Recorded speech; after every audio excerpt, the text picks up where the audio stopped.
IPL హిస్టరీలో నయా history create చేశాడు రాజస్థాన్ రాయల్స్ తరపున ఆడుతున్న 14 ఏళ్ల వైభవ్ సూర్యవంశీ.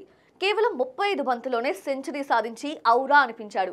సిక్స్లు, ఫోర్లతో విరుచుకుపడి పరుగుల వరద పారించాడు. వైభవ్ ఆడిన ఇన్నింగ్స్ క్రీడా లోకాన్ని ఆశ్చర్యానికి గురిచేసింది.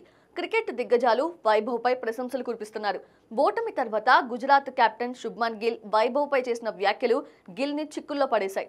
వైభవ్ ది జస్ట్ లక్ అంటూ గిల్ చేసిన వ్యాఖ్యలపై భారత మాజీ కెప్టెన్ అజయ్ జడేజా అసహనం వ్యక్తం చేశాడు.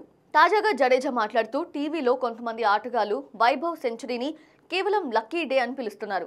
14 ఏళ్ల పిల్లవాడు తనపై తాను నమ్మకం ఉంచుకొని చారిత్రాత్మక ఇన్నింగ్స్తో జట్టుని విజయ తీరాలకు చేర్చడం సామాన్యమైన విషయం కాదు. మీకిది తెలిసినప్పటికీ అతడిది లక్ అని అనడం సరైంది కాదు అని చురకలంటించారు.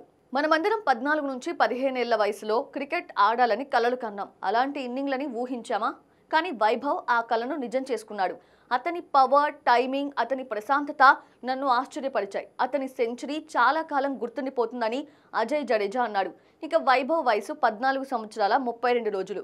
అతని ఈ లీగ్లో అత్యంత వేగంగా సెంచరీ చేసిన భారతీయుడిగా యూసుఫ్ పఠాన్ 15 ఏళ్ల రికార్డుని బద్దలు కొట్టాడు.